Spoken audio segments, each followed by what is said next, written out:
to another episode of Talk Fiber to Me, Baby. I'm Caleb Etheridge, CEO of EPC, joined by my brother and partner in crime over there, Chief Strategic Officer Joshua Etheridge. Hello. I used the full name that time. Yeah, I went formal with you. Sounds like my wife when You she's got getting your mad at me. button collared and I got. looking good. I'm trying to stay up with you. I didn't bring the cowboy hat. It's Casual Friday. You missed the memo. I did miss the memo. Here I am trying to be better. Just be better, Josh. Just be better. Well, this is a podcast where each and every episode we try to bring useful tools, useful topics. Sometimes it's industry topics in the broadband world.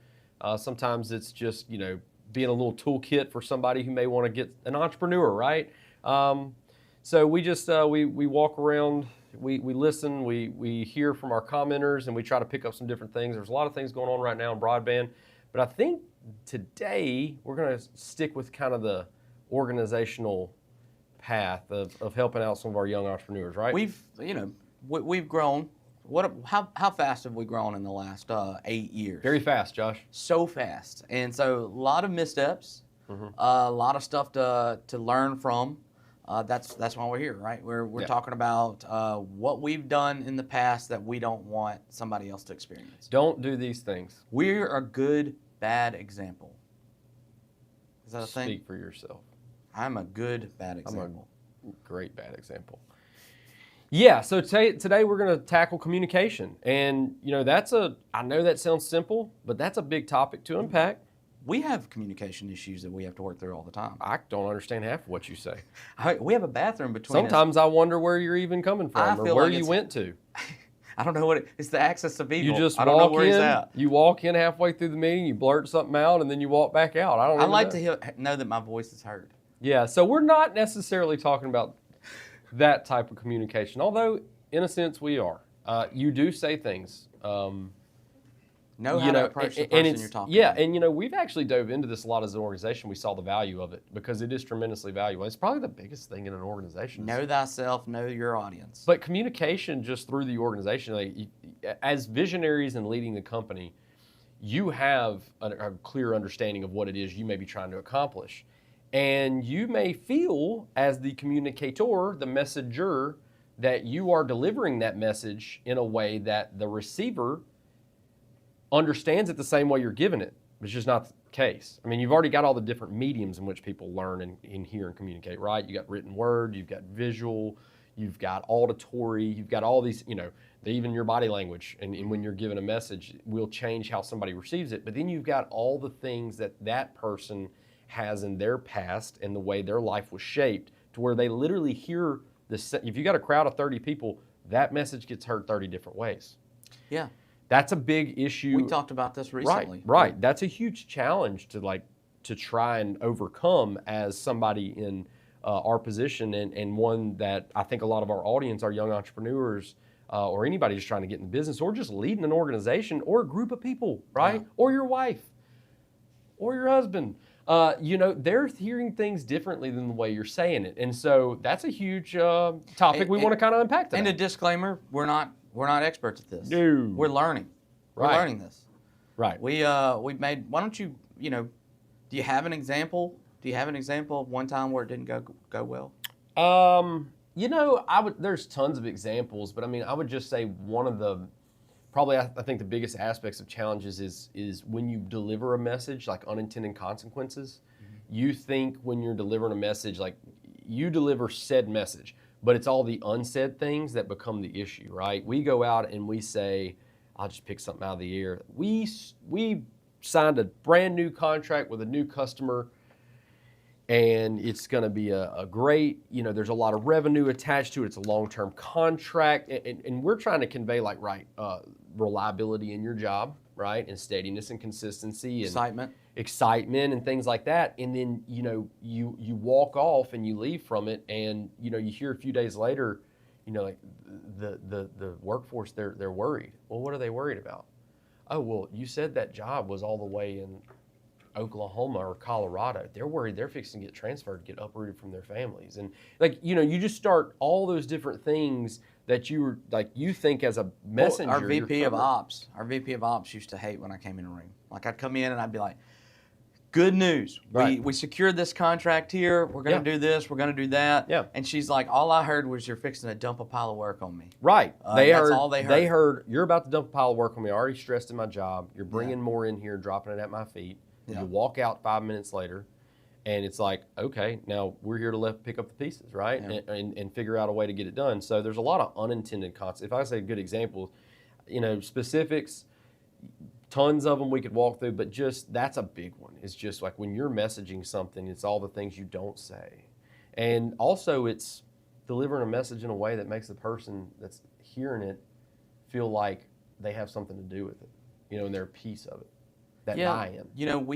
We kind of went through this here recently. Right. We were talking about the feedback loops. I keep going back to it because, it's all an interpretation. If you have one person getting all of that interpretation and then leading to them, and then they actually just kind of process it and then they give it to the group later. Right. Lot of room in there from 5 different stakeholders for interpretation from one person. Then when you go back and talk to the group, you were off. It was like that old, tell the secret around the room type deal, and then by the time it gets back to you, it's a totally different secret. Right. And we've been trying to do some of these 3 and 4 hour meetings where we all have all the stakeholders in the room, and we want to hear everybody's feedback and then really get us to the conclusion, or at least some things to do at the very end of this meeting to get us to where we want to go, to where we didn't skip or mishear anything from the stakeholders. Right. And so you might be sitting there saying, okay, communications, warm and fuzzy, I get it. But here's a quick stat for you. 67% of employees would go above and beyond in duties if they felt more valued and engaged. So just kind of unpack that for a second. 67, now you're starting to talk about the productivity of your workforce. Well, what's the biggest thing, this topic today, communications. What's some way somebody can utilize communications as a tool to get their workforce more valued and engaged? Oh, man. I mean, I think that we've done a really good job here at EPC as far as showcasing people's talents and then also like saying, hey, this is how this affects you, and really getting that out on, like you said, multiple mediums. But it also, I think people want to be valued and their voice heard. So no matter what happens, you want to showcase that and say like, hey, this is the way so and so thinks, and bring it up in another meeting, so that they. You said in another podcast we had that it has to be partly their idea. So when that idea comes to light with the leadership team or whatever, we want to make sure that we let everybody know this was so-and-so, a superintendent or a construction manager's idea that got brought up in a meeting previously. And so, then we can go back to them and be like, hey, your voice was heard, and this is what we're moving forward with. As we solidify that communication chain, they start to trust you over the long run. Yeah, you hit on that. Your voice was being heard. Folks think that good communication is getting in a room and talking at folks. I am communicating. When the reality is, to be a good communicator, it's a two-way street. You have to start with being a good listener. We went through an exercise this past week with our managers. The exercise, it started off kind of surface level of how well do you know your employees? How well do you know your team members? So they're in crews of 3 or 4, and so we're asking the leader in that group, how well do you know your folks? And they the first question, you could tell they were kind of setting them up. The first question was just like, how well would you say like the hobbies are of the person least about on the crew, or just your crew in general on average? And it was, not at all, decent, fairly certain. And everybody's like, decent, fairly certain. I know what this person likes to do after hours, hang out, and what he likes to get into or she likes to get into.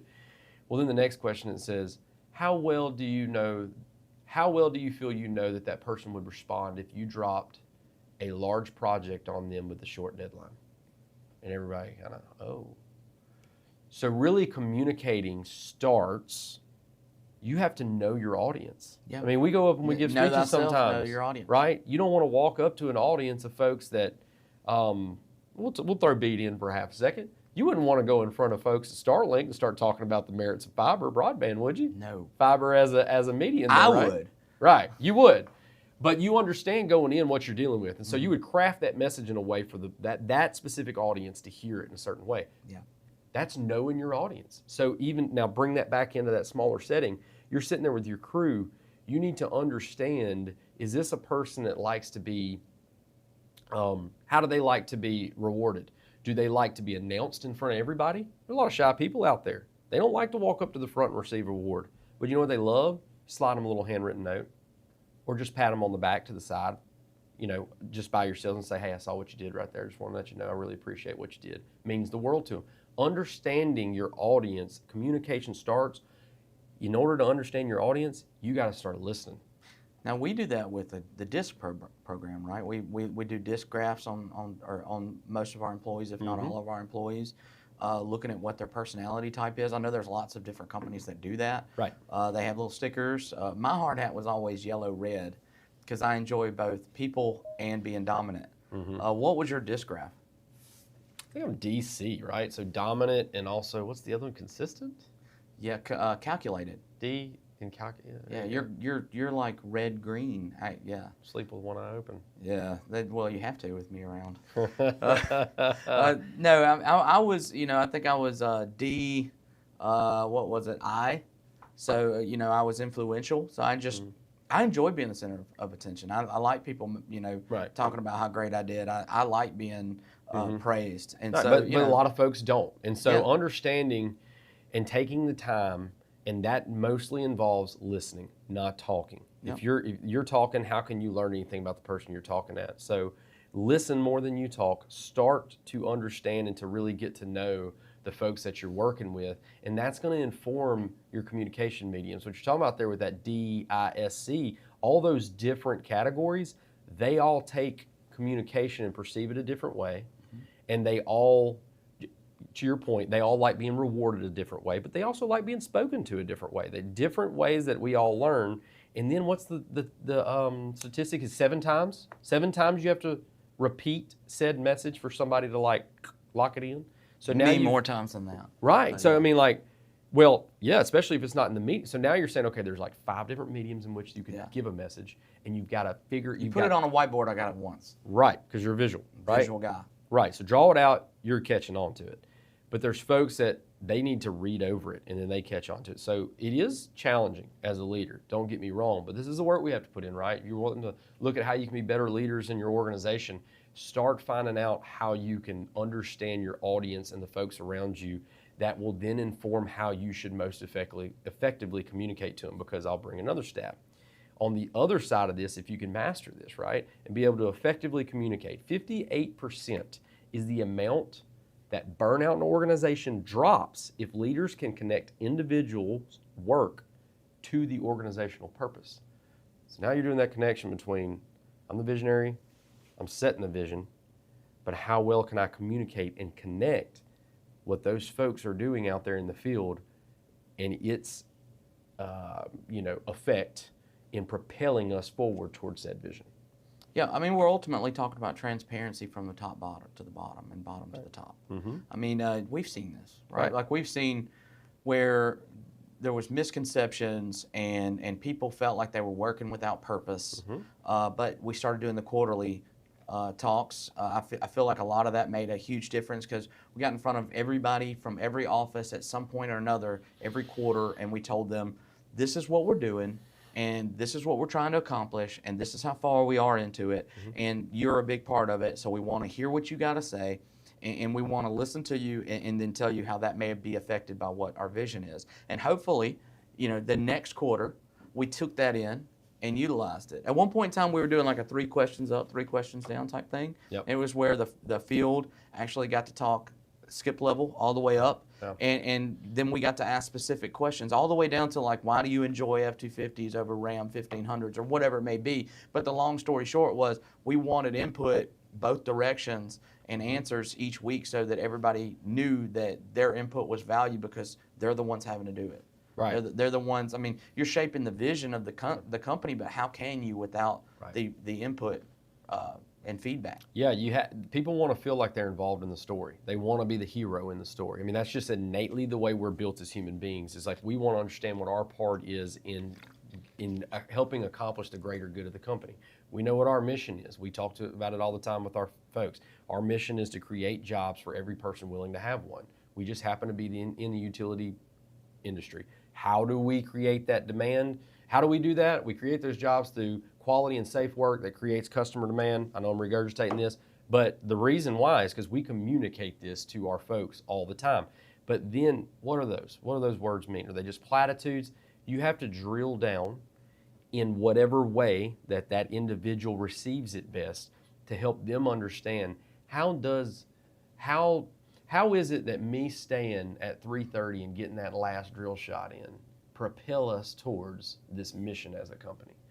So how do you explain to them though that creates extra revenue, and we get a job done faster, which then you don't ever get a day back, right? And so you get the job done faster, that moves you on to the next project. The customer loves that you're ahead of schedule, so then they want more, it creates demand. This allows the company to expand to meet demands.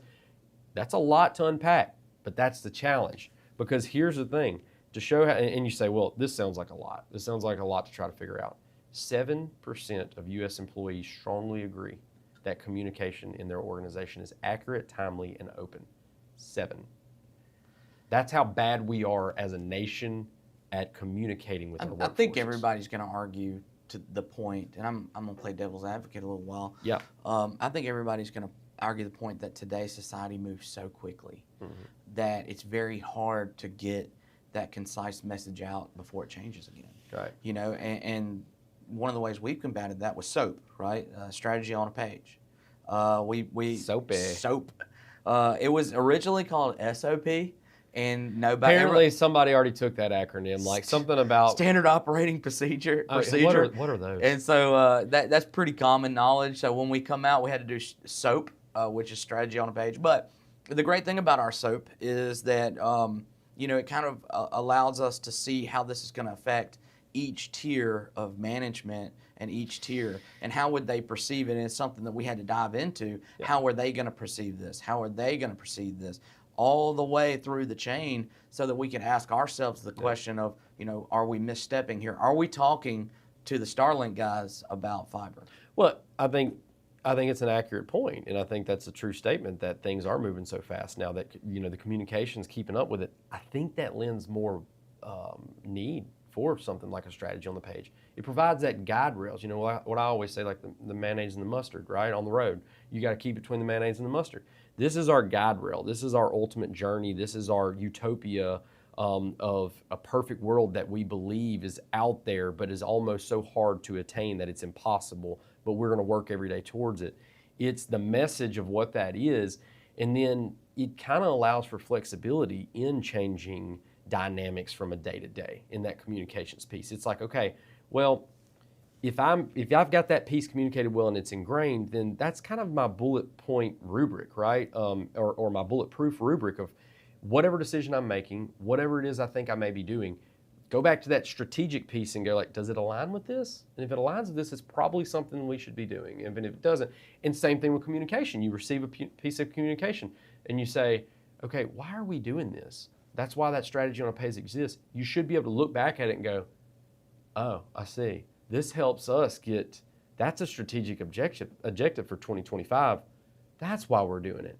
So there's all these different ways, and maybe it is a poster that helps folks in communication. So, we're talking about companies and strategy, mayonnaise and mustard, trying to give guidelines. I'm getting hungry. Well, it doesn't take much. Call in. Take out. Mayonnaise and mustard, is that what you're going to order? No, I was thinking hot dogs. What do we got? Coney Island? Where's Chris at? There we go. So, we're talking about strategy and company setup as far as communications, but why are we talking about that in Talk Fiber to Me, Baby?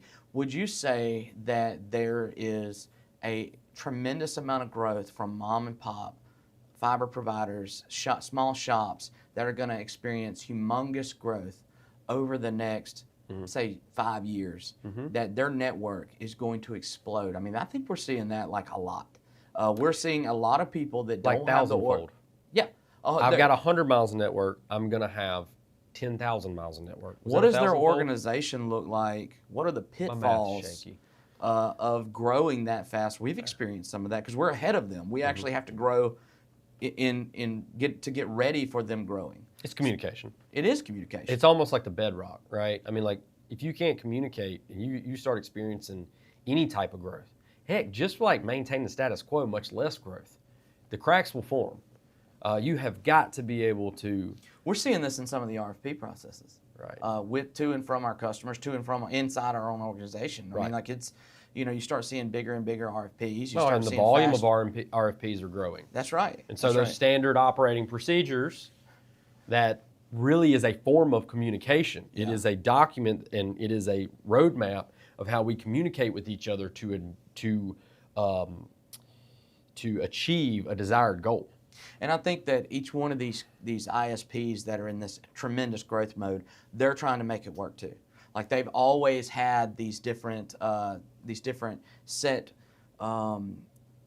controls, but now they've outran and outscaled the set of controls they had, and so they're you see a lot of people changing names and changing positions within companies. Who you used to talk to this, now he's only over this area, she's only over that area. Right. They're subdividing some of their stuff, and what does their communication look like as they make these subdivisions and as they start communicating with, say, us, or how do we talk to other people? Right, and you made me think of something, and I think we should touch on that too. With those change in titles becomes a change in expectations. Yeah. Okay, and so one of the biggest things, and this is I'm gonna give my my guy Chalmers Brothers a shout out, and he does a lot of great stuff with our organization in communications. He's an expert on it. Tons of he does the SOAR program. He's talked with some of the biggest manufacturers and firms out there. Communication is a problem that they have as well. And he delivered this statement one time that has never, it's always seared into my brain. He said, all right, we're going to stop for a second. I want y'all to think about what I'm going to ask. And then you don't have to answer, but just think on it. He said, I bet there's folks in this room that have resentment towards one another for unmet expectations that were never clearly communicated. So breaking that down in layman's terms, you are mad at somebody else. Talk about leaders. Think about somebody right now you're upset with that may not be performing as you feel they should. Have you actually been clear with that person? If you went and sat down with that person and asked them, what do you think your top 5 things are you need to be doing today? I guarantee you that person may name one thing that you actually think they should be doing. Don't we feel like we're sparing other people's feelings by not giving clear expectations? And it's the worst thing you can do to them. It's the worst thing you could do. You sugarcoat things. You're not open and honest with them. So as a leader, where communication makes a lot of sense now is you're not only communicating. We've talked a lot about vision, where things are going, and allowing people to see their part in it. But now we're getting a little more intimate, right? Yes, you do need to know their background, and you need to know everything about them so that you can clearly communicate with them in an effective way. But also, you have expectations of that person, especially if they're a direct report. We build these job descriptions, and some of them are archaic, I almost would rather you just go, okay, here's the top 10 things I need you to do on a daily, weekly, monthly basis. Here's the metrics for that. That means go forth, figure it out. Go.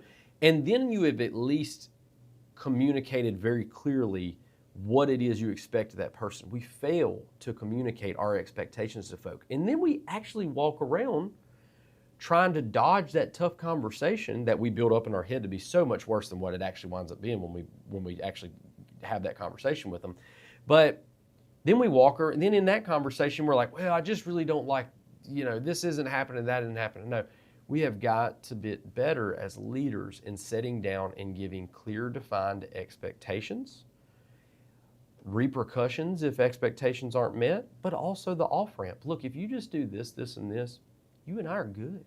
We're good. But do you understand that's what I need you to do? I feel like there's a ton of people out there that work like I used to, and to some extent still do in some forms. I'm working on it. I would work around people that disappoint me. I would literally say... They used to call me the hammer, because you'd come tell me how pissed off you were at somebody. I was working around them. And you'd work around them. Mm-hmm. We'll talk, this is growing stuff, right? Yeah. This is 5 years ago. I said at the beginning of the podcast, so we've had communication this is 5 years ago. I would set that person down, and I would just, hey, we've got to have a talk, or maybe be letting them go. Yeah. And it's just deer in the headlights. Yeah. And we're here to tell you, we realized then it was like, oh, we're not actually, this person does not understand that they were not doing what we needed them to do. And that's when we really took an inward look and started working on our communications. Yeah, I think that, I mean, every husband probably feels this way to some extent. We're not going there. I think that there's probably listeners that's like, if you don't know why I'm mad, then I don't even want to talk to you. And you're like, you're literally lost. You're like, yeah. I don't know why you're mad.